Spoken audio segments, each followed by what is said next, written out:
All right, guys, finishing out today with some linear algebra. Let's go. Jump into all you started out with.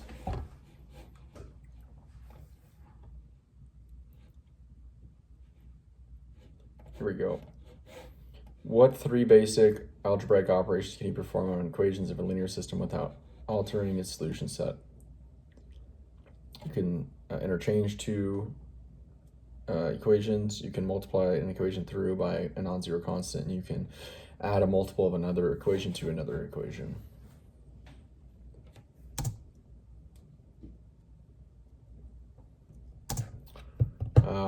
What can you say about the number of solutions of a linear system? It either has 0 solutions, infinitely many solutions, or 1 solution.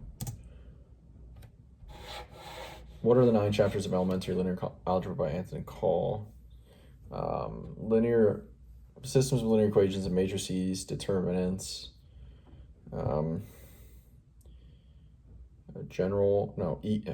Euclidean vector spaces, general vector spaces, eigenvalues, and eigenvectors, inner product spaces, quadratics, and diagonalization,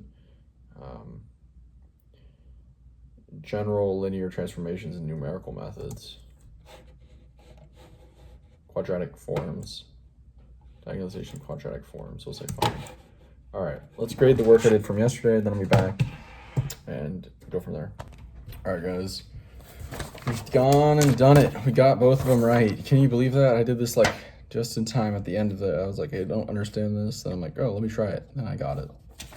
Thought about the answer, figured it out. So got the other one right, proving, just showing it, not proving, showing that R times C equals the trace of C times R. So if those are column vector and row vectors.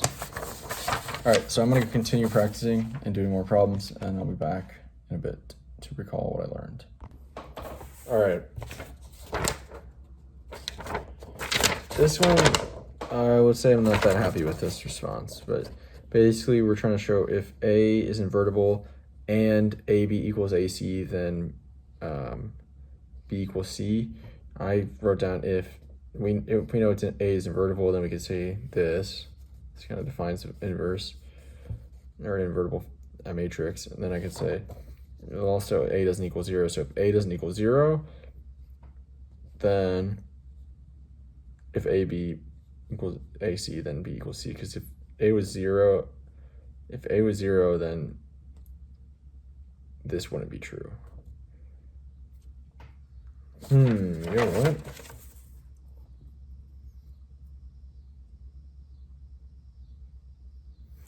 Dude, every time I talk this stuff out, AB equals AC, right?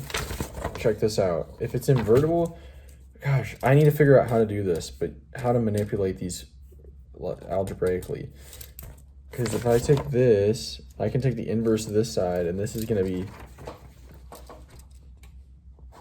that's going to be B equals, I don't know, dude. I don't know what side this inverse goes on. Because that was the whole part of this question. So tomorrow, that could be the answer right there. But tomorrow I'm going to find out how to actually manipulate these, because it was like, take this huge equation and then solve for D. So I don't know. I know it has to do with the inverse, but I don't know which side you take it from and which side you put it on the other side. If you take it from the left side over here, do you have to put it on the left side over here, or you put it on the right side? Because, right, matrix multiplication is not commutative. And then we're doing a theorem to prove it's A plus B equals B plus A. So I may be writing way too much, but I think I can do this. I keep getting like this idea of like, dang, I wish I like had done a proof book, and it makes me want to just stop doing linear algebra and go and do like proofs. And then I'm like, well, when do they present mathematical proofs? Maybe people take calculus most often before they do, so maybe I should go back to do that. And it's like, I don't know, man. What I've learned from learning how to learn, or from Make It Stick, I should say, is when learning feels confusing and hard and difficult, that's when you're actually learning the most. So maybe I just keep sticking to it and going deeper, and maybe that will be the best in the end. So I'm just going to keep pushing through linear algebra for now. See where it takes me. Maybe that's not the best move. Who cares? We'll learn. I'm still young. I got time. I'm definitely learning stuff. So I'm just basically saying, if A and B are matrices that can be added together, or wait, if A and B are same size, then A plus B equals B plus A. Maybe that's the theorem I'm trying to prove, or the proof.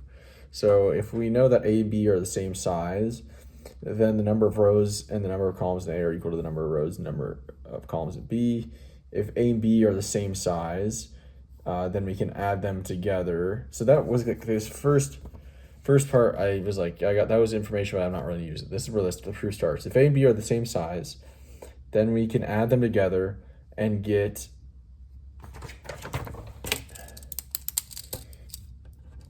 a defined result.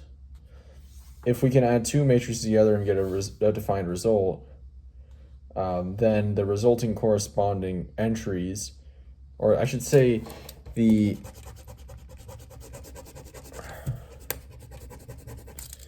entries of the corresponding matrix, no, the resulting matrix. The resulting matrix, then the entries of the resulting matrix will each be the sum of the corresponding two entries from the original matrices. Algebraically, we can represent this by A plus B equals C, and I'm going to write this out, a little annotated A and annotated B in the resulting matrix, and then I'll say the same for the other, and then basically use, it's like the associative property of addition, not matrix addition, but the associative property of addition essentially is going to be the key thing we're going to use in this proof. So that's it for today. I'll talk to you later. See you.